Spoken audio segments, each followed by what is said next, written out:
Welcome to Larry's Garage. Today we're going to be doing the first of a several step video that I'm going to be installing a mini split, and we got in the bracket. They didn't ship it all together, so we got in the bracket that holds the outside unit on the wall today. So I'm going to put it together, and then there'll be other pieces in the coming few days of receiving and unboxing and installing the actual mini split itself. So I'm looking forward to it.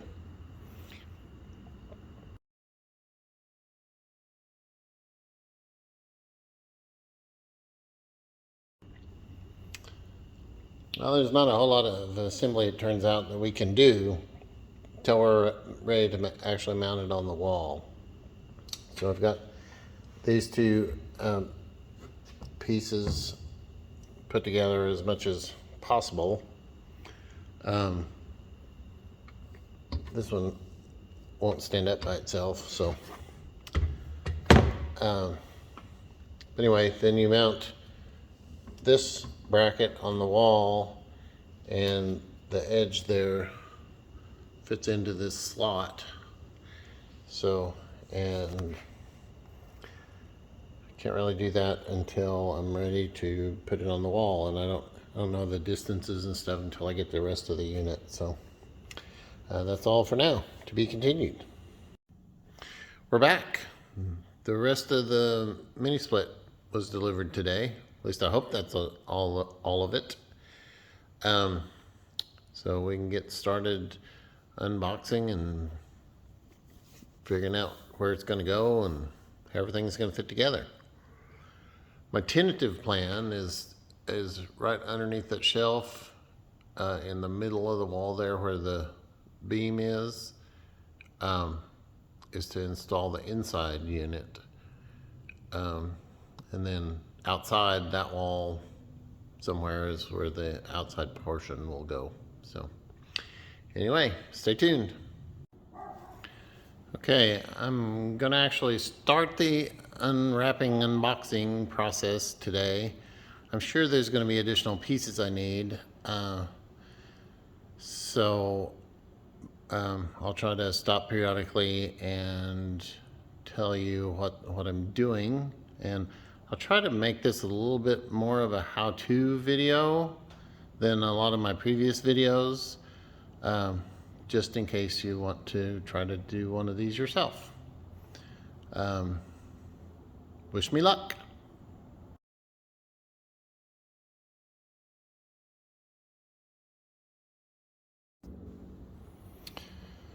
Okay, we got the boxes kind of off.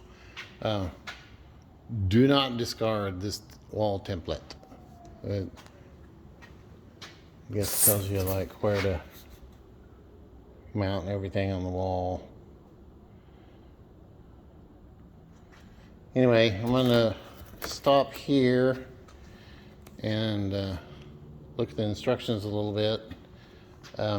There's the lines that go from between the two units, the indoor and the outdoor unit. Underneath here is the electrical connection between the two units. I thought that those were all in one bundle, but apparently not. And there's a few more parts down here fastened to the end.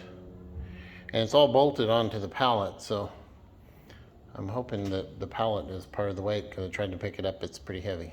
So getting it up and mounted on the wall might be a little tricky, if it's really that heavy. So I'll have to enlist some assistance. So anyway, I'll be back in a little bit after I do some reading and figure out what the next steps are. All right, I'm back. So this wall template, there's the actual plate that mounts on the wall. to mount it up here, which is where I want it, there's only stuff to attach to in the middle. So I'm going to attach this piece of plywood, put some blocks under it to space it out a little bit from the wall, so that I may at some point, well, I need to allow for the electrical conduit that's already there, and I may run an air line up through there to the other side of the garage at some point. So I'm going to put some 2x4 blocks underneath this sheet of plywood, so it'll be a little bit of space out from the wall, and then mount that to the wall, and then I can mount this plate to the sheet of plywood.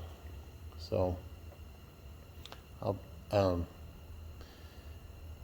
going to get started on that, and may break every once in a while and to give you an update as I run into things that might be of interest. So stay tuned.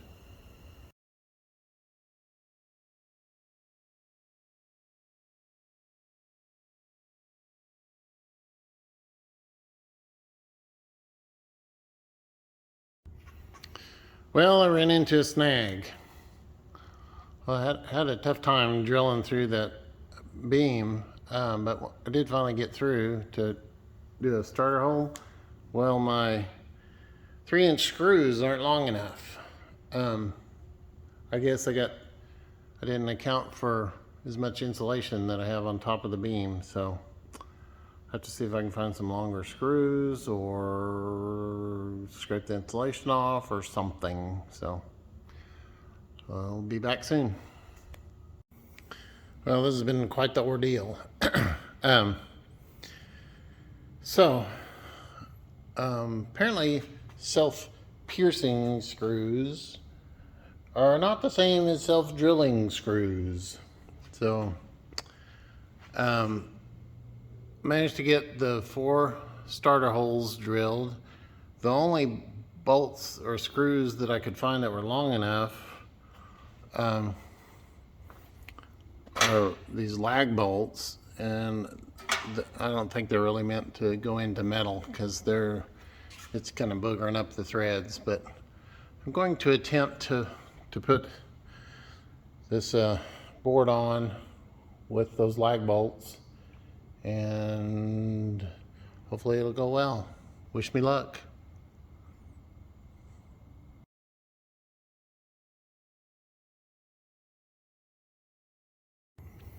Well, that didn't work. Even though I kind of had pre-tested the lag bolts and the holes, I couldn't get them to go in with the board up there. So I have to try to figure out something else. Okay, I have a new plan. Since I couldn't get screws or lag bolts or something like that to go through there, I'm going to use regular bolts.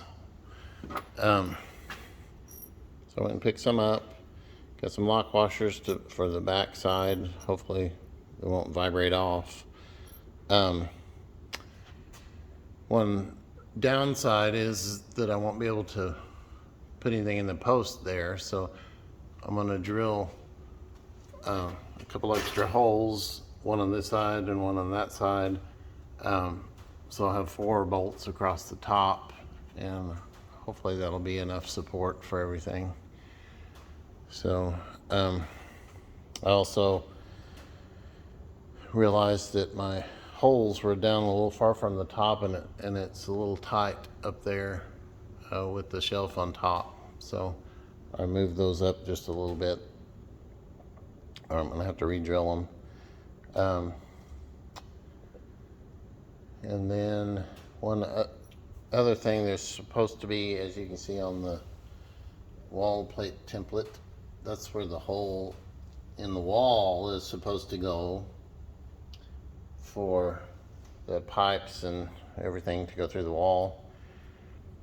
I hope I don't regret this, but I am going to cut a hole in the plywood here to correspond with that. But my current plan is to run the pipes behind this board and along the wall there and go through the wall down there, right where the external part of the mini split's going to be. So hopefully that'll all work out all wonderfully, but based on my track record so far, probably not. So stay tuned.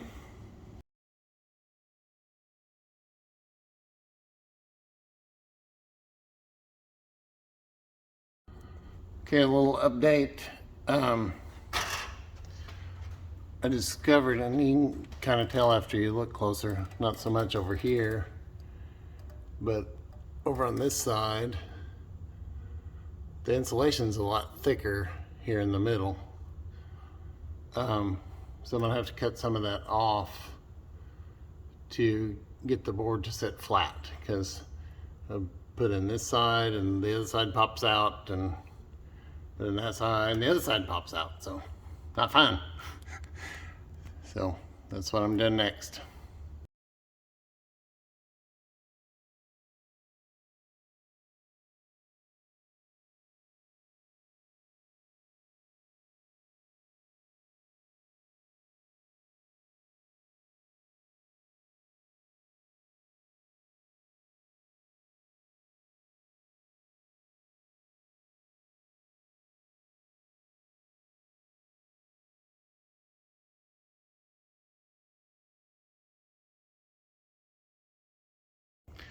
Well, I'm making progress.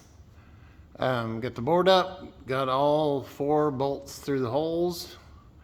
One thing I didn't anticipate, which hopefully my long arms will pay off, I can't get to those 2 middle bolts from the top or the side, so I'm going to hopefully be able to reach up from the bottom and put the washers and nuts on them. So that's what's next.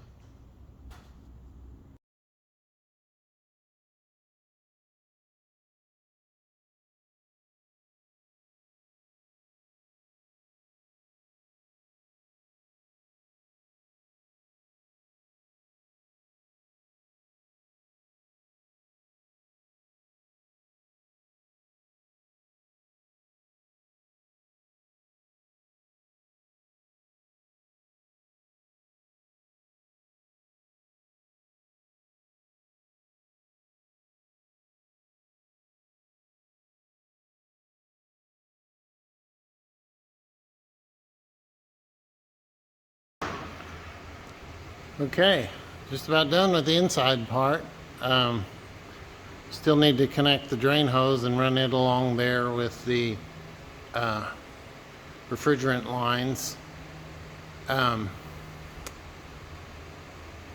One thing I didn't do, which I hope I don't regret, I went ahead and covered the connections to the refrigerant lines and the inside unit, so I could get them stuck up behind there and make sure that I have the right amount of hose down the wall. It said not to do that until you check for leaks, so hopefully I won't have any leaks. Anyway, moving on to the next step. All right, I had to move a bunch of stuff out of the way so I could get to the wall, easy access here. So I'm gonna have to drill a hole in the wall. I'm thinking somewhere in this area to run all the lines and the wires and everything through. But I think what I'm going to do first is attach the bracket to the wall out here. And there's where I'm thinking the hole through the wall will be, approximately. So I'm going to attach the bracket to hang the outside unit on right here, a little bit over from the hole, so that the hoses can come down. They connect on this side over here. So I'm going to put the bracket on first and then do the hole and then connect everything up. So here we go.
Well, all done, I think. It's running, set to 65. Why don't you turn the heat on, see if the heat comes out? Oh, I can do that here in a second. And then we got the outside unit all done.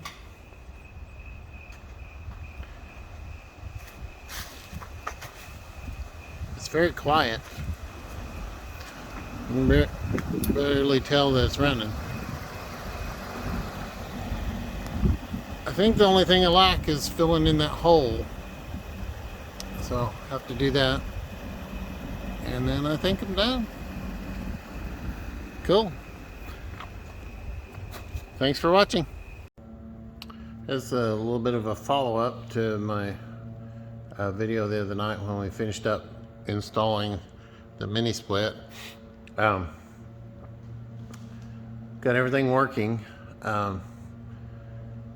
And it's currently set to FP, which I think stands for freeze protect. That's supposed to keep it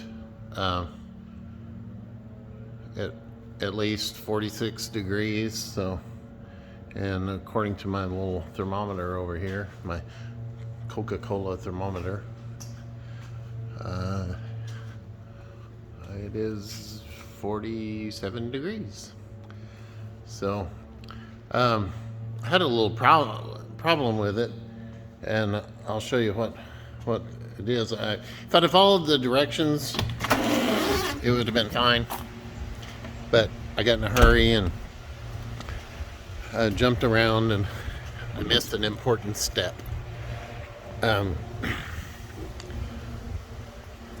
What I did or didn't do, there's these valves